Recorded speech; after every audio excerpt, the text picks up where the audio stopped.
Hello दोस्तों, स्वागत है आपका मेरे यूट्यूब चैनल में। तो आज मैं आपको क्लास 11th का एमसीक्यू करवाने वाला हूं। इससे पहले मैं 2 वीडियो और एमसीक्यू का बना चुका हूं।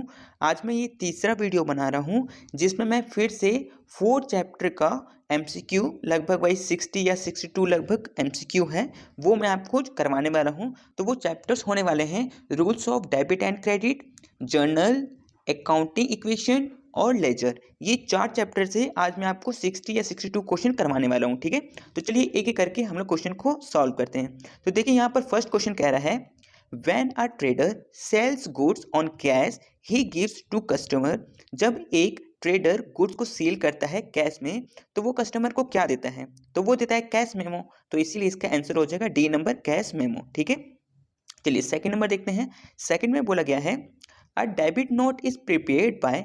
एक डेबिट नोट जो होता है वो किसके द्वारा प्रिपेयर किया जाता है, किसकी तरह बनाया जाता है? ठीक है, तो वो बनाया जाता है बायर के। ठीक है, बायर उस डेबिट नोट को बनाता है। बायर बनाता है डेबिट नोट को और जो सेलर होता है वो क्रेडिट नोट को बनाता है। ठीक है, देखो अगर आपको थोड़ा सा डाउट है कि डेबिट नोट क्या होता है, क्रेडिट नोट क्या होता है, तो मैं आपको समझाने का कोशिश करता हूँ। देखिए डेबिट नोट जो है वो बायर बनाता है। वो बायर कब बनाता है? जब वो कहीं से सामान खरीदा है, ठीक है, वो भी उधारी में खरीदा है, पैसा भी नहीं दिया है। मान लीजिए मैं ही कहीं से सामान खरीदा हूँ 10,000 का, और उसमें से 1,000 का जो सामान है वो खराब निकल गया है, तो वो खराब सामान को मैं रिटर्न करूंगा। तो जब मैं उसको रिटर्न करूंगा ना, तो मैं साथ में एक डेबिट नोट बनाऊंगा। ठीक है, क्योंकि मैं बायर हूँ, मैं डेबिट नोट बनाऊंगा और उसमें मैं लिखूंगा कि मैंने आपका जो अकाउंट है उसको मैंने 1,000 कम कर दिया है, डेबिट कर दिया है उसको, क्योंकि 1,000 का सामान जो था वो खराब था। ठीक है, और वो डेबिट नोट मैं साथ में भेज दूंगा जो सेलर था उसको। अब वो सेलर क्या करेगा कि वो चेक करेगा कि हाँ सामान खराब है कि नहीं खराब है, और उसके बाद में वो मुझे एक क्रेडिट नोट भेजेगा कि हाँ ठीक है, आप मुझे पहले जो 10,000 देने वाले थे अब मुझे 10,000 मत दीजिएगा, अब आप मुझे 9,000 ही दीजिएगा। ठीक है, तो वो भी एक क्रेडिट नोट बना के भेजेगा मेरे पास। ठीक है, तो आपको ये समझ में आया होगा कि डेबिट नोट जो होता है वो बायर बनाता है और क्रेडिट नोट जो होता है वो सेलर बनाता है। ठीक है, चलिए क्वेश्चन नंबर 3 देखते हैं। इसमें पूछा गया है, which of the following is not a source document. इसमें से कौन सा है जो सोर्स डॉक्यूमेंट नहीं है? तो इसमें से सी नंबर जो है वो करेक्ट होगा, cash book. Cash book source document में नहीं आता है। ठीक है, चलो 4 नंबर देखते हैं। 4 में पूछा है, a dash is sent to a customer when he return good. जब कस्टमर गुड्स को रिटर्न करता है तो वो क्या बना के भेजता है? तो वो बना के भेजता है क्रेडिट नोट। ठीक है, जो कि अभी मैंने आपको समझाया था। ठीक है, तो ये 4 नंबर आप समझ गए होंगे। चलिए 5 नंबर करते हैं। 5 में पूछा गया है, source document of accounts are based on. जो सोर्स डॉक्यूमेंट अकाउंट होते हैं वो किस पे बेस्ड होते हैं? तो वो वाउचर्स पे बेस्ड होते हैं। ठीक है, तो इसीलिए 5 का ए आंसर हो जाएगा। और 6 नंबर कह रहा है, following are the features of accounting voucher. जो अकाउंटिंग वाउचर्स होते हैं उसकी क्या क्या विशेषता होती है वो हम लोग को यहाँ पर पूछ रहा है। तो वो एक रिटर्न डॉक्यूमेंट होना चाहिए, हाँ होना चाहिए। On the basis of evidence of the transaction, वो एविडेंस के रूप में, मतलब हम लोग उसको प्रूफ के रूप में यूज कर सकते हैं। सी नंबर, स्टेटमेंट एनालाइज, कि हम लोग कभी एनालाइज करना हो अकाउंट को तो हम लोग उस चीज से कर सकते हैं। तो डी इसका करेक्ट आंसर होगा ऑल ऑफ दिस। ठीक है, चलिए 7 नंबर देखते हैं। वाउचर इज, वाउचर क्या होता है? तो वाउचर होता है एक रिटर्न एविडेंस के रूप में। ठीक है, तो इसीलिए इसका करेक्ट आंसर हो जाएगा ए नंबर। ठीक है, रिटर्न में होता है वो। 8 में बोला है, books in which primary accounting is done. तो जो प्राइमरी अकाउंटिंग मतलब जो सबसे पहले अकाउंटिंग जो हम लोग करते हैं वो किस में करते हैं, कौन से बुक में करते हैं? तो वो सोर्स डॉक्यूमेंट में करते हैं। ठीक है, तो इसीलिए इसका आंसर हो जाएगा ए नंबर, सोर्स डॉक्यूमेंट। चलिए 9 नंबर देखते हैं। इसमें पूछा गया है, अकाउंटिंग वाउचर्स में बी क्लासिफाई एज। जो अकाउंटिंग वाउचर्स होते हैं वो कितने तरह के होते हैं? यहाँ पर वो दे रखा है, जैसे कि cash voucher, debit and credit voucher, journal voucher. तो इसमें जो डी आंसर है वो करेक्ट होगा, ऑल ऑफ अबव। ये सब जो है वो अकाउंटिंग वाउचर्स है। ठीक है, चलिए क्वेश्चन नंबर 10 देखते हैं। इसमें बोला गया है, goods purchase for cash will. जब हम लोग गुड्स परचेज करते हैं तो इसमें से क्या चीज इफेक्ट पड़ेगा उस पर, कि एसेट जो है वो इंक्रीज हो जाएगा कि डिक्रीज हो जाएगा, कि कोई भी इफेक्ट नहीं पड़ेगा, कि नन ऑफ दिस। तो इसमें से सी नंबर होगा, have no effect on asset. देखिए जब हम लोग गुड्स खरीद रहे हैं तो गुड्स बढ़ेगा, है ना, तो और ये चीज़ जो हम लोग गुड्स खरीदेंगे तो उसके वजह से हम लोग क्या करेंगे, कैश देंगे, तो कैश भी तो हम लोग का एसेट ही होता है। तो एक तरफ से कैश जा रहा है और दूसरी तरफ से गुड्स आ रहा है, तो इसीलिए तो बैलेंस हो जा रहा है, तो कोई इफेक्ट नहीं पड़ेगा। ठीक है, चलिए आगे देखते हैं 11 नंबर। इसमें पूछा है इंटरेस्ट ऑन ड्राइंग विल, जो इंटरेस्ट ऑन ड्राइंग है वो क्या होगा, डिक्रीज करेगा कैपिटल को कि इंक्रीज करेगा कैपिटल को, कि have no effect on capital, कि नन ऑफ दिस। तो इसमें से have no effect on capital, capital में कोई इफेक्ट नहीं पड़ेगा। देखिए इंटरेस्ट ऑन ड्राइंग का मतलब हुआ कि जो ऑनर है वो कुछ पैसा निकाला है अपना पर्सनल यूज़ के लिए। ठीक है, तो वो हो गया ड्राइंग। अब मान लीजिए वो 10,000 रुपये निकाला है, ड्राइंग किया है, मतलब निकाला है पैसा। अब वो जो पैसा है उस पे उसको, उस ड्राइंग पे उसको इंटरेस्ट देना पड़ेगा। ठीक है, तो इससे उसका कैपिटल तो नहीं बढ़ेगा, ना ही कैपिटल कम होगा, है ना, तो इसीलिए कोई इफेक्ट नहीं पड़ेगा कैपिटल में, तो इसीलिए इसका करेक्ट आंसर जो है वो सी नंबर हो जाएगा। चलिए 12 नंबर देखते हैं। 12 में पूछा गया है कि if the total asset of a business are 1 lakh and total liability 35,000 then what will be the amount of capital. तो कैपिटल का अमाउंट क्या होगा। देखिए यहाँ पर हम लोग अकाउंटिंग इक्वेशन जो सीखे थे वही चीज़ यहाँ पर है। अकाउंटिंग इक्वेशन में क्या सीखे थे कि total asset is equal to capital plus liability होता है। ठीक है, तो अगर इसमें जो टोटल एसेट है वो 1 लाख का है, तो जो राइट हैंड साइड वाला होगा कैपिटल और लाइबिलिटी, तो कैपिटल और लाइबिलिटी में से कैपिटल दे रखा है 35,000, सॉरी लाइबिलिटी दे रखा है 35,000, तो कैपिटल कितना हो जाएगा, तो 1 लाख में से 35,000 अगर माइनस करेंगे तो बचेगा 65,000, तो ए इसका करेक्ट आंसर हो जाएगा। ठीक है, इसको मैं सॉल्व करके दिखा देता हूँ आपको, रुकिए। ठीक है, इधर साइड में मैं सॉल्व करता हूँ। तो देखिए मान लीजिए हम लोग का फॉर्मूला क्या होता है, asset is equal to capital plus liability. ठीक है, ये होता है। हम लोग का एसेट कितने का है, 1 लाख का। ठीक है, 1 लाख का एसेट है। ठीक है, और कैपिटल हम लोग को बताया हुआ नहीं है कि कैपिटल बताया था, नहीं लाइबिलिटी बताया था ना, कैपिटल पूछा था, तो कैपिटल प्लस लाइबिलिटी, तो लाइबिलिटी कितना था 35,000 का, तो 35,000, अभी 35,000 इस तरफ प्लस में है, उधर जाएगा तो माइनस हो जाएगा, तो 1 लाख में से, 1 लाख में से अगर 35,000 अगर माइनस करेंगे तो बचेगा 65,000। ठीक है, 65,000। ठीक है, तो इस तरह से ये सॉल्व करना होता है। तो ऐसे क्वेश्चन भी आपके एग्जाम में पूछे जा सकते हैं, तो आप लोग इसका भी प्रैक्टिस कर लीजिएगा। ठीक है, चलो तो ये समझ में आ गया होगा आपको। चलो अब आगे बढ़ते हैं।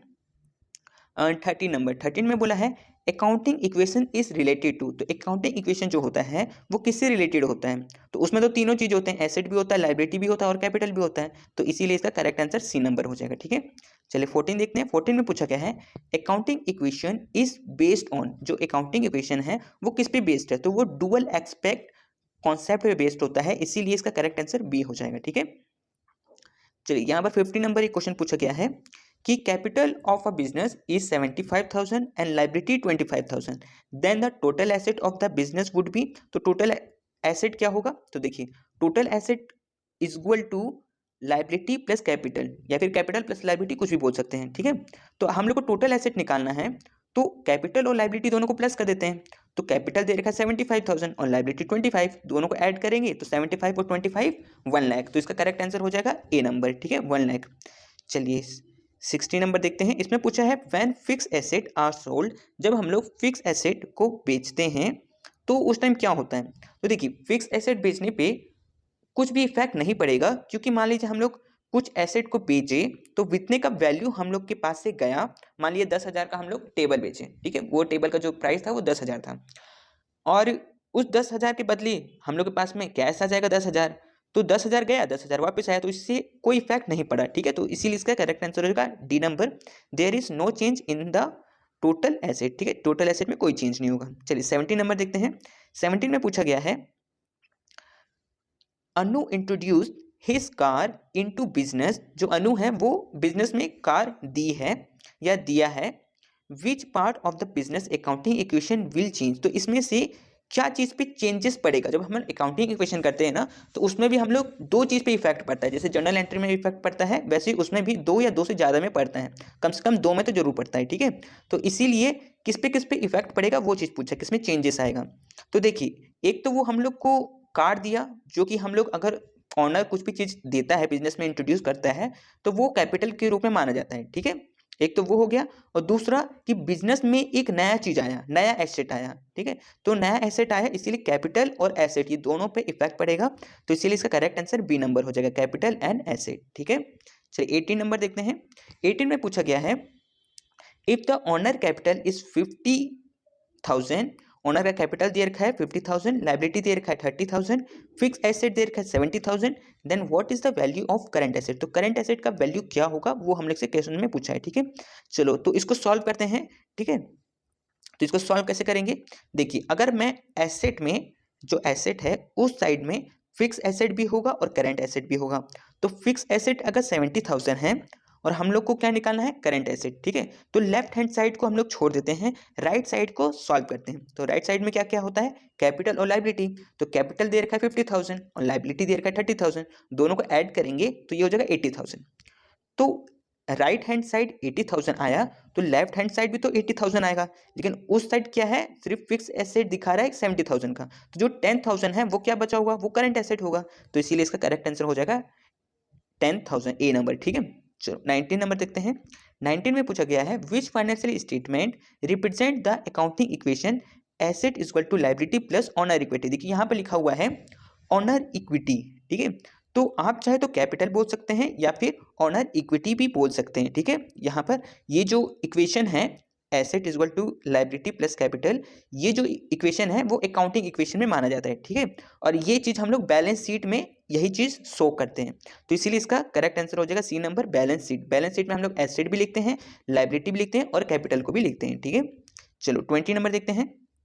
इसमें बोल रहा है कि बाय क्रेडिट सेल, अगर हम लोग उधार में अगर सामान बेचे तो क्या होगा, डेटर इंक्रीज होगा, हाँ होगा, स्टॉक डिक्रीज होगा, हाँ स्टॉक कम हो जाएगा क्योंकि हम लोग सेल किए हैं, प्रॉफिट एंड लॉस अराइज होगा, हाँ, या फिर प्रॉफिट या फिर लॉस, इन दोनों में से कुछ ना कुछ तो होगा ही। अगर हम लोग कुछ चीज़ बेच रहे हैं तो या तो हम लोग प्रॉफिट में बेच रहे हैं या फिर लॉस में बेच रहे हैं, ठीक है।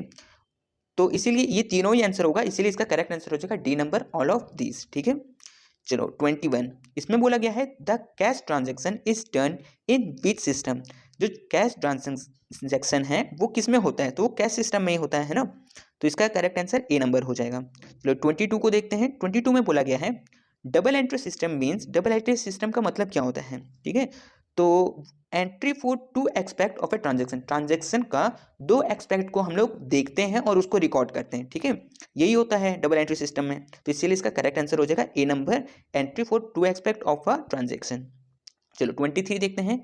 इसमें बोला गया है ट्रेडमार्क, ठीक है। इसमें बोला है ट्रेडमार्क जो है वो कौन सा अकाउंट, देखो ट्रेडमार्क जो होता है वो एसेट होता है, वो अलग बात है कि वो इनटेंजिबल एसेट होता है, ठीक है, लेकिन एसेट तो होता है, तो इसीलिए ये एसेट जो है वो हम लोग रियल अकाउंट में दिखाते हैं, तो इसीलिए trademark account is a real account, ठीक है। देखिए मैं आपको एक चीज़ बता देता हूँ कि ये जो अकाउंट का जो 3 टाइप होता है, पर्सनल, रियल और नॉमिनल, इसके अंदर में बहुत सारा अकाउंट का लिखा हुआ होता है कि ये इस अकाउंट का, ये इस अकाउंट का है, तो आप लोग एक बार उसको देख लीजिएगा कि किस किस अकाउंट से, ठीक है। पर्सनल अकाउंट में पर्सन से रिलेटेड चीज़ें होती है, ठीक है। रियल अकाउंट में एसेट से रिलेटेड चीज़ें होती हैं, नॉमिनल अकाउंट में एक्सपेंस, लॉसेस, गेन, ये चीज़ों से रिलेटेड चीज़ें होती है, ठीक है। तो आप लोग ये सबको देख लेना, आपके बुक में होगा ये सब, ठीक है। तो इसीलिए इसका आंसर क्या हो जाएगा, trademark account is a real account, क्योंकि ट्रेडमार्क एक इंटेंजिबल एसेट है। चलिए 24 को देखते हैं। 24 का है debit the losses and expenses, credit the gain and income. ये जो फॉर्मूला है, ठीक है, ये रूल, ठीक है, ये रूल किसको डिनोट करता है, इसमें से किसको, तो वो नॉमिनल अकाउंट को डिनोट करता है। तो नॉमिनल अकाउंट क्या बताता है कि अगर आपका कुछ भी एक्सपेंस हो रहा है या फिर कुछ लॉसेस हो रहा है तो आप उसको डेबिट कर दीजिए, या फिर आपका कोई गेन या फिर इनकम हो रहा है तो उसको आप क्रेडिट कर दीजिए, ठीक है। तो इसीलिए इसका करेक्ट आंसर क्या हो जाएगा, सी नंबर, नॉमिनल अकाउंट, ठीक है। चलिए 27 में भी वही चीज़ लगभग पूछा है कि debit the receiver and credit the giver, ये किस पे एप्लीकेबल है, ठीक है। तो debit the receiver, credit the giver, ये वाला जो है वो पर्सनल अकाउंट का रूल है, तो इसीलिए इसका करेक्ट आंसर हो जाएगा ए नंबर, पर्सनल अकाउंट, ठीक है। कि अगर रिसीवर है तो उसको डेबिट कर दीजिए, कोई रिसीव कर रहा है तो उसको डेबिट कर दीजिए, और अगर आप किसी को दे रहे हैं तो उसको क्रेडिट कर दीजिए, ठीक है। चलिए ये समझ गए होंगे आप। चलिए 26 देखते हैं। 26 में पूछा गया है कि prepaid expenses account is a, जो प्रीपेड एक्सपेंस अकाउंट है वो कौन सा अकाउंट है, तो वो एक पर्सनल अकाउंट होता है, ठीक है। तो इसीलिए इसका करेक्ट आंसर सी नंबर हो जाएगा। बैड डेब्ट अकाउंट इज अ, जो बैड डेब्ट अकाउंट होता है वो कौन सा अकाउंट होता है, तो वो एक नॉमिनल अकाउंट होता है, तो इसीलिए इसका करेक्ट आंसर हो जाएगा सी नंबर, नॉमिनल अकाउंट, ठीक है। चलिए क्वेश्चन नंबर 28 देखते हैं। 28 में पूछा गया है account which represent N items of asset is called. ऐसा कौन सा अकाउंट है जो कि रिप्रेजेंट करता है एसेट को, तो एसेट को तो रियल अकाउंट डिनोट करता है ना, तो इसीलिए इसका जो करेक्ट आंसर होगा वो बी नंबर हो जाएगा, रियल अकाउंट। चलिए 29 में पूछा है कि advantages of double entry system are, कि जो डबल एंट्री सिस्टम है उसका क्या क्या एडवांटेजेस है, क्या क्या लाभ है, तो वो साइंटिफिक सिस्टम होता है, नॉलेज ऑफ फाइनेंशियल पोजीशन होता है, एंट्री ऑफ बोथ एक्सपेक्ट होता है। तो इसमें से तो ये तीनों ही होता है, तो इसीलिए इसका करेक्ट आंसर ये डी नंबर हो जाएगा, ऑल ऑफ दीज, ठीक है। चलिए क्वेश्चन नंबर 30 इसमें पूछा है कि जो प्रोप्राइटर्स अकाउंट होता है वो कौन सा अकाउंट होता है, तो प्रोप्राइटर जो होता है वो हम लोग ऑनर को ही प्रोप्राइटर कहते हैं, तो इसीलिए इसका जो करेक्ट आंसर है वो पर्सनल अकाउंट हो जाएगा, ठीक है, क्योंकि ऑनर क्या है, एक पर्सन है, तो इसीलिए इसका करेक्ट आंसर सी हो जाएगा, पर्सनल अकाउंट। चलिए 31 देखते हैं। 31 में पूछा है कि bank overdraft account is a, bank overdraft account कौन सा अकाउंट है, ठीक है। तो हम लोग से क्वेश्चन में ये पूछा, तो जो बैंक ओवरड्राफ्ट अकाउंट है वो पर्सनल अकाउंट में ही आता है, तो इसीलिए इसका जो करेक्ट आंसर है वो ए हो जाएगा, ठीक है। चलिए 32 देखते हैं। इसमें पूछा है कि plant and machinery account is a, जो प्लांट एंड मशीनरी अकाउंट है वो कौन सा अकाउंट है, तो प्लांट एंड मशीनरी जो है वो एसेट है, ठीक है, एसेट है और वो भी टेंजिबल एसेट है, ठीक है। तो ये टेंजिबल और इनटेंजिबल आप समझ रहे हैं, जिसको हम लोग देख सकते हैं, छू सकते हैं, वो टेंजिबल हो गया, जिसको देख भी नहीं सकते और छू भी नहीं सकते उसको इनटेंजिबल एसेट कहते हैं। तो प्लांट और मशीनरी को तो छू सकते हैं, तो इसीलिए टेंजिबल में आएगा, तो टेंजिबल रियल अकाउंट, ये 20 का करेक्ट आंसर हो जाएगा, ठीक है। चलिए 33 देखते हैं। 33 में बोला है example of nominal account. Nominal account कौन सा अकाउंट होता है, जो एक्सपेंसेस को डिनोट करता है ना, तो एक्सपेंसेस इसमें से कौन सा है, stock, salary, outstanding salary, goodwill, तो इसमें जो सैलरी है वो एक्सपेंस है हम लोग का, तो इसीलिए इसका करेक्ट आंसर बी नंबर हो जाएगा, ठीक है, नॉमिनल अकाउंट का एग्जांपल बी नंबर। चलिए तो 34 देखते हैं। 34 में पूछा गया है रियल अकाउंट। रियल अकाउंट आपको पता है किससे रिलेटेड होता है, एसेट से, तो इसीलिए इसका करेक्ट आंसर ये सी नंबर हो जाएगा, ठीक है। चलो ये 35 देखते हैं। गुडविल अकाउंट इज, देखिए गुडविल जो है वो भी हम लोग का एसेट ही होता है, और वो इनटेंजिबल एसेट होता है, उसको हम लोग देख या छू नहीं सकते, लेकिन फिर भी हम लोग का वो एसेट तो होता ही है, उसके वजह से हम लोग को फ्यूचर में प्रॉफिट होता है, ठीक है, फायदा होता है, तो इसीलिए इसका करेक्ट आंसर हो जाएगा बी नंबर, रियल अकाउंट। चलिए 36 देखते हैं। इसमें पूछा है example of personal account is, personal account मतलब कि पर्सन से रिलेटेड, तो इसमें पर्सन कौन है, राम अकाउंट पर्सन है, तो इसलिए सी इसका करेक्ट आंसर हो जाएगा, ठीक है। चलिए 37 देखते हैं। 37 में बोला गया है drawing account is, drawing account कौन सा अकाउंट होता है, पर्सनल अकाउंट होता है, ठीक है, तो इसीलिए इसका करेक्ट आंसर हो जाएगा ए नंबर, पर्सन अकाउंट, ठीक, पर्सनल अकाउंट। चलिए 38 देखते हैं। क्रेडिट सिग्निफाइज, क्रेडिट क्या हम लोग को संकेत करता है, क्या हम लोग को बताता है, तो क्रेडिट हम लोग को इंक्रीज इन एसेट, एसेट को इंक्रीज करने पे क्रेडिट, नहीं ये तो नहीं करते। डिक्रीज इन कैपिटल अकाउंट, नहीं ये भी क्रेडिट पे नहीं होगा। इंक्रीज इन लाइबिलिटी, हाँ जब लाइबिलिटी इंक्रीज होता है तो हम लोग उसको क्रेडिट करते हैं, ठीक है, तो इसीलिए सी इसका करेक्ट आंसर होगा, ठीक है।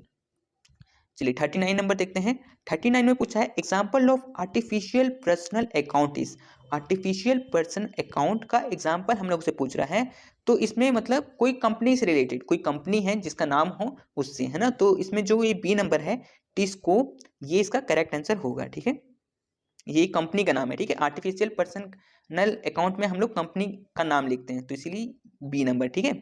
चलिए 40 नंबर, इसमें पूछा है the book name D composite scriptures by Lucas Pacioli was published in which year, तो एक बुक है जिसको लूकस पेसियोली ने पब्लिश किया था, तो वो किस ईयर में किया था, तो वो 1494 में किया था, ठीक है। इस बुक में वही अकाउंट से रिलेटेड बातें बताई गई थी, ठीक है, तो वो सी नंबर इसका करेक्ट होगा, 1494।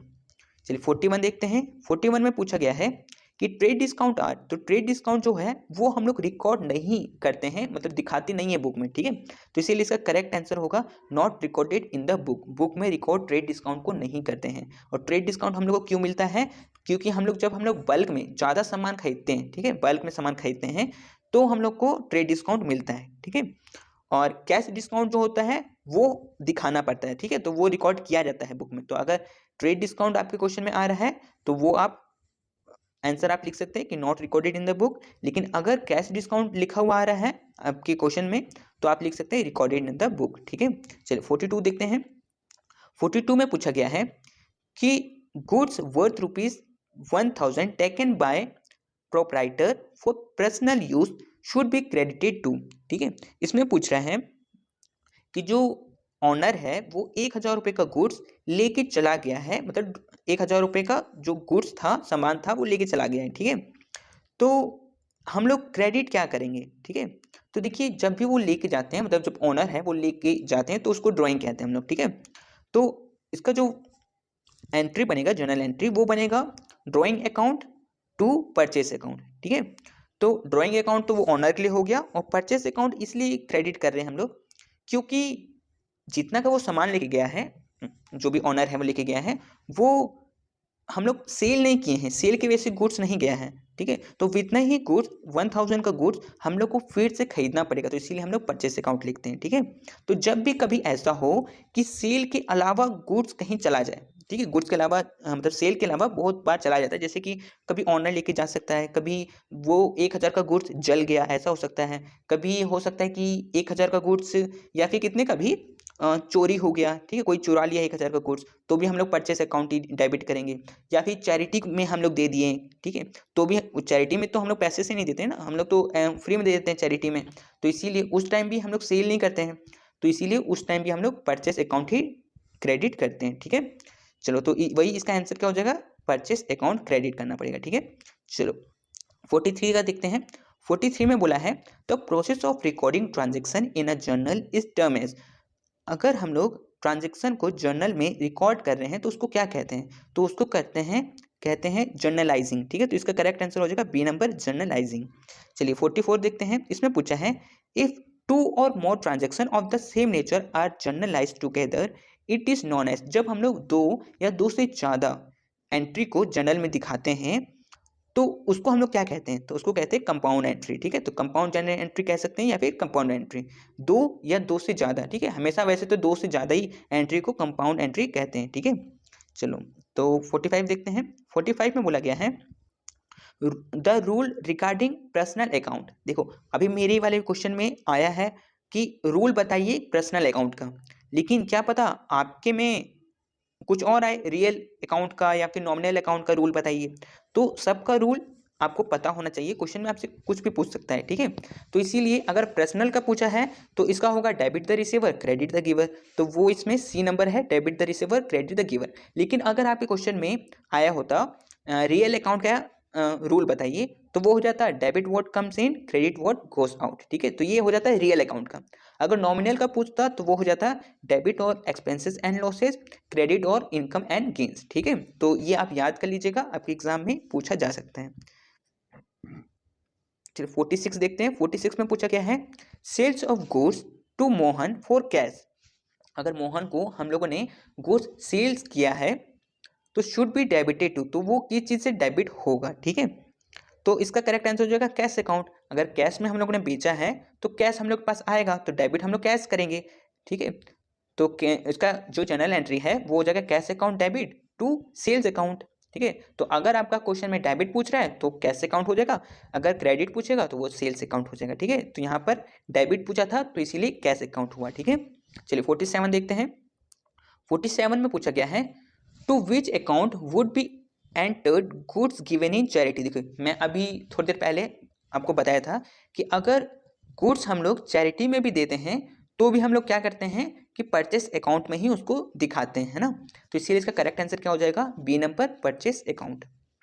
48 में पूछा है journal is a book of, जो जर्नल बुक होता है वो उसको हम लोग ओरिजिनल रिकॉर्ड भी कहते हैं। ठीक है, तो इसीलिए ए इसका करेक्ट आंसर हो जाएगा। 49 इसमें पूछा है journal records the transaction of the firm in a, जो जर्नल रिकॉर्ड करता है ट्रांजेक्शन को वो किस ऑर्डर में, किस मैनर में करता है, तो वो रिकॉर्ड करता है क्रोनोलॉजिकल मैनर में। ठीक है, मतलब कि जब वो चीज़ हो रहा है एक के बाद जो चीज़ पहले हुआ उसको पहले दिखाना पड़ता है, जो उसके बाद हुआ उसके बाद लिखना पड़ेगा, फिर उसके बाद का उसके बाद, इस टाइप में। ठीक है, तो इसीलिए क्रोनोलॉजिकल मैनर में जर्नल एंट्री को रिकॉर्ड किया जाता है। चलिए 50 में बोला गया है डेबिट्स इंडिकेट, जो डेबिट है वो क्या इंडिकेट करता है, इंक्रीज इन एसेट, हाँ ठीक है, डिक्रीज इन लाइबिलिटी, हाँ ठीक है, डिक्रीज इन कैपिटल, हाँ ये भी ठीक है। तो इसीलिए इसका करेक्ट आंसर हो जाएगा D number, all of this, ठीक है। तो जो ये रूल है इंक्रीजिंग डिक्रीजिंग वाला, ठीक है, ये आप सीख लीजिएगा, ठीक है, आपके एग्जाम में इससे रिलेटेड भी पूछा जा सकता है, ठीक है। चलिए 51 देखते हैं।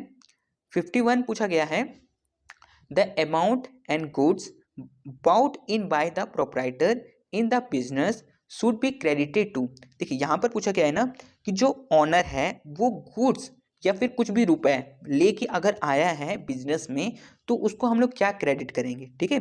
तो वो क्रेडिट होता है कैपिटल, ठीक, कैपिटल के नाम से वो क्रेडिट हो जाएगा। तो इसीलिए इसका correct answer capital account C number हो जाएगा, क्योंकि जो ऑनर है वो जो कुछ भी लेके आता है तो वो कैपिटल ही कहलाता है, ठीक है।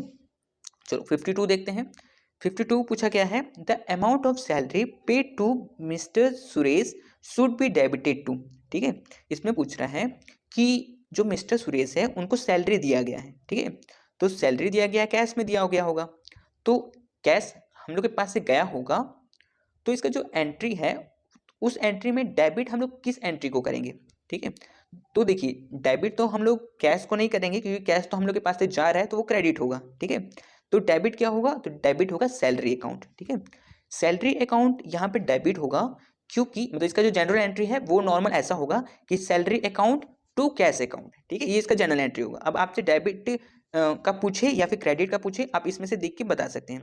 अब इसमें जो है मिस्टर सुरेश क्यों नहीं हुआ, मिस्टर सुरेश को जब पैसा दिया गया है तो उनका नाम आना चाहिए था, लेकिन वो इसलिए नहीं आएगा क्योंकि जो कंपनी होता है उसमें बहुत सारे लोग काम कर रहे होते हैं, तो सबका नाम हम लोग एंट्री में नहीं लिखते हैं, ठीक है, नहीं तो सबका फिर अलग अकाउंट खोलना पड़ जाएगा।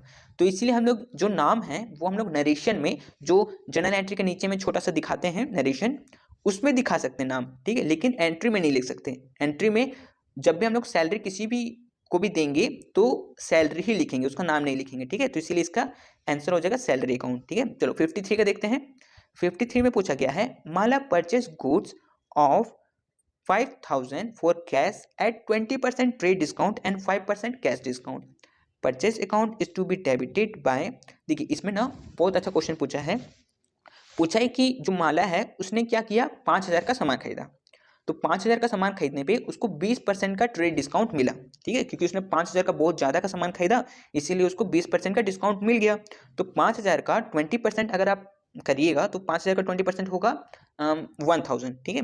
तो 5000 में से 1000 डिस्काउंट हो गया है तो बचा 4000, उसको 4000 रुपये देना था, ठीक है, लेकिन वो उसी टाइम कैश दे रही है कि लीजिए मैं आपको कैश दे रही हूँ, तो उसको कैश डिस्काउंट भी मिल रहा है, ठीक है। तो अगर आप कैश में पेमेंट कर रहे हैं तो आपको 5% हम लोग डिस्काउंट देंगे कैश पे।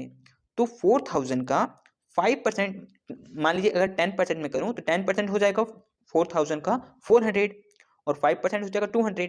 तो 4000 में अगर 200 माइनस करेंगे तो वो हो जाएगा 3800। तो इसका जो करेक्ट आंसर होगा वो ए नंबर 3800 हो जाएगा, ठीक है। इस टाइप के क्वेश्चन आपके एग्जाम में बहुत बार पूछे जाते हैं और आपकी बुक में भी है, तो आप लोग प्रैक्टिस जरूर करिएगा, ठीक है। चलिए 54 देखते हैं। 54 में पूछा गया है the return of goods by a customer should be debited to. देखिए यहाँ पर क्या हो रहा है कि जो कस्टमर है उसने गुड्स को रिटर्न किया है, ठीक है। तो जब उसने खरीदा था तब हम लोग सेल किए थे, ठीक है। अब वो जब सेल कर दिए अब तो वो रिटर्न कर रहा है, तो ये क्या हो जाएगा, ये सेल्स रिटर्न हो जाएगा कि जो हम लोग सेल्स किए थे वो रिटर्न हो रहा है। तो इसीलिए इसका आंसर क्या हो जाएगा, B number sales return account, ठीक है। चलो 55 देखते हैं।